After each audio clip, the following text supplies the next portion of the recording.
Ladies and gentlemen, be upstanding for Bruce Shapiro. Delightful news about Maria. Well, indeed, I was driving on the highway into New York City the other day, very early in the morning, when the news came over that Maria Ressa of Rappler in the Philippines and Dmitry Muratov of Novaya Gazeta in Russia had shared the Nobel Peace Prize for this year, and I just involuntarily whooped and pumped my fist in the air and probably endangered a half dozen drivers in the process. And there were, for me, a couple of reasons for this. First of all, just sheer joy at two investigative journalists who've risked a lot and whose publications have endured a lot, getting this kind of recognition. Muratov has lost, I think, 6 colleagues who have been killed since Novaya Gazeta was founded and became Russia's premier muckraking outlet in 1993, including Anna Politkovskaya.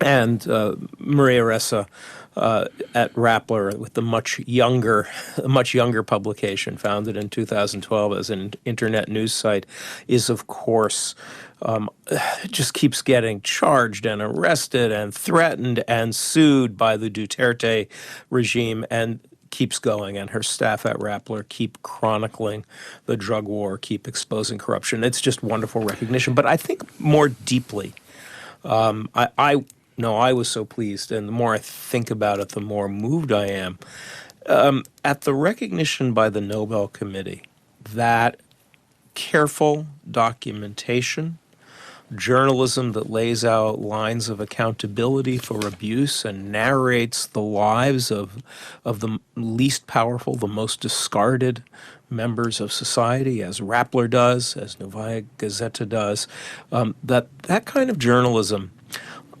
is actually a nonviolent engine of social change.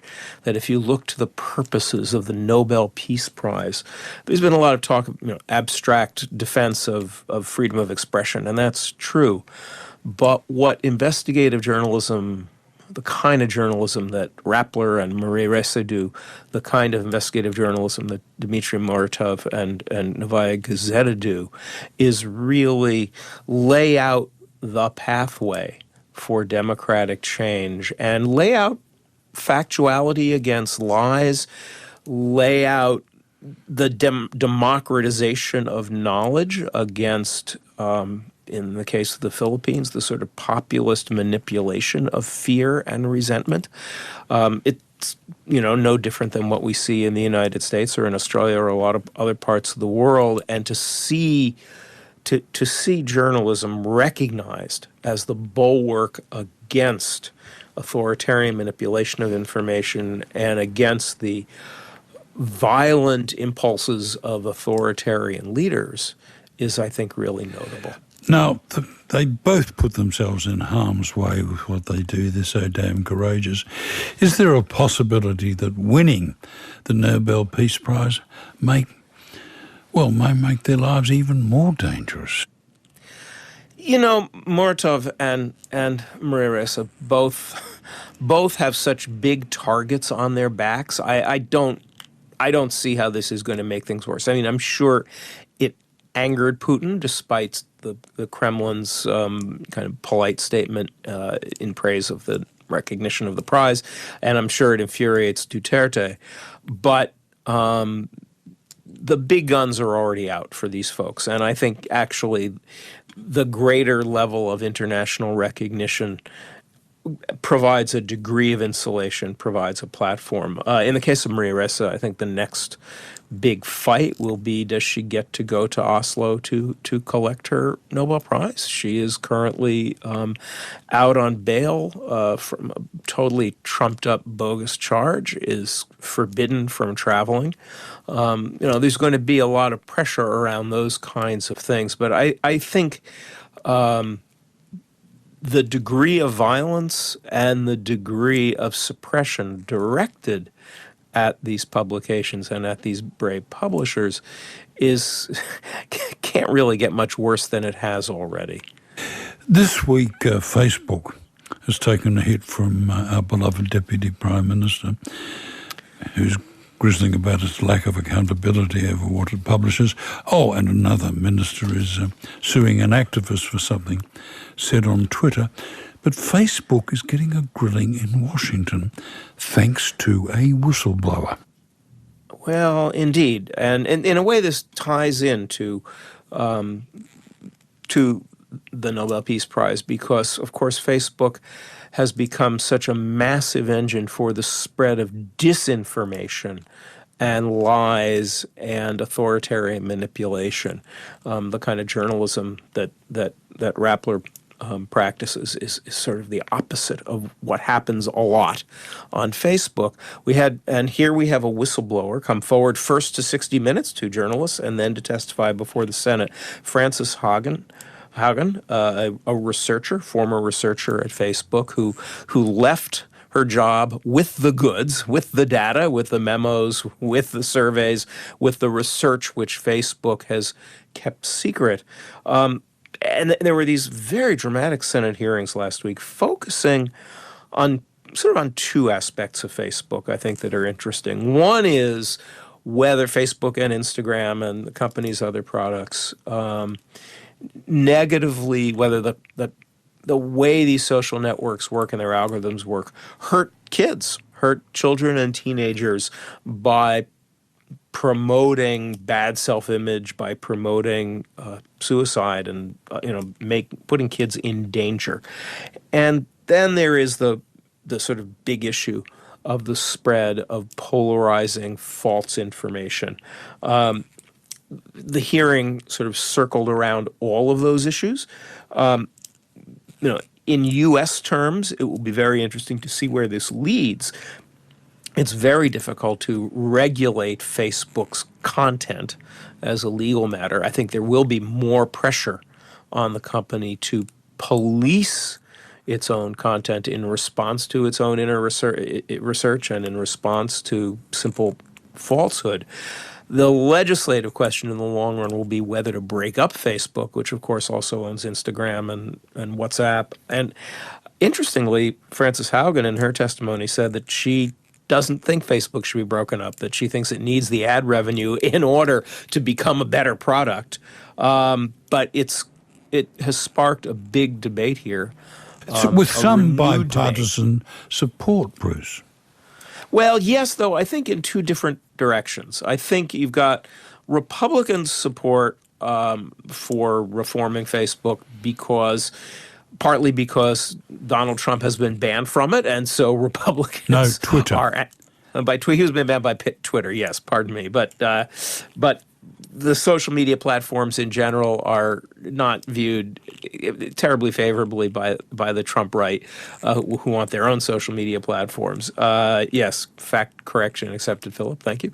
But also in the sort of perpetual right-wing moral panic, I think that there is a lot of focus on social media platforms as spreading sexuality among youth and things that may or may not be so grounded in reality.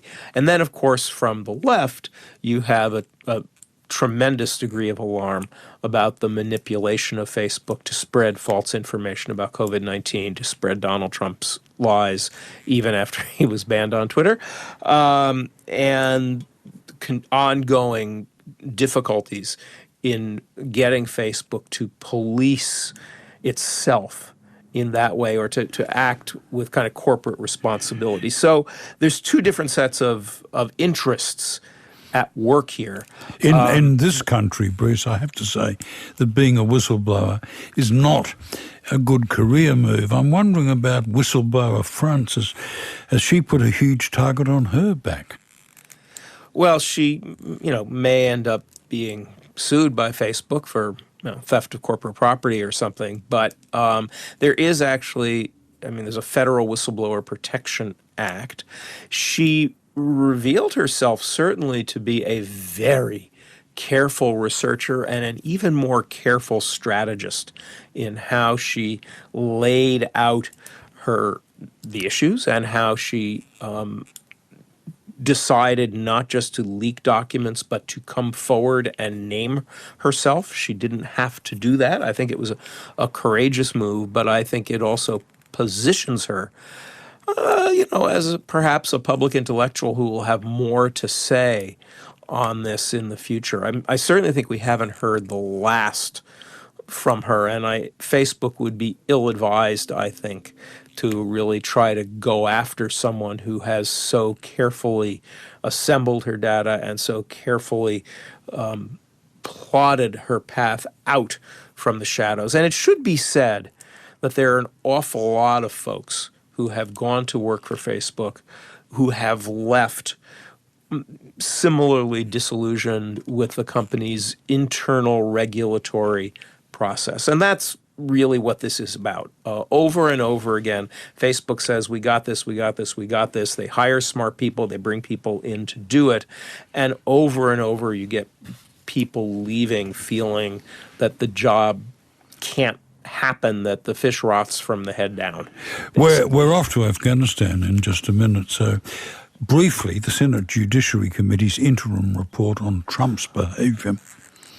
Well, this is deeply related to Facebook and all the rest of it. The Judiciary Committee released this blistering report showing that in the run-up to the January 6th insurrection, President Trump viciously, fiercely pressured the Justice Department, the highest Justice Department officials, to collude with his false claims of election fraud.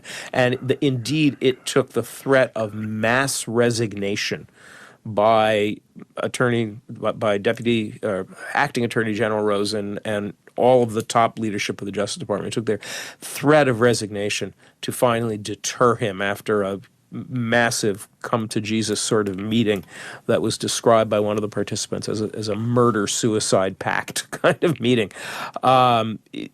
It's in a way it's nothing new, and yet the degree, the intensity of the president's determination to push forward the false narrative and involving as legal advisors some of the same voices who were instigators of the January 6th rally and ultimately insurrection.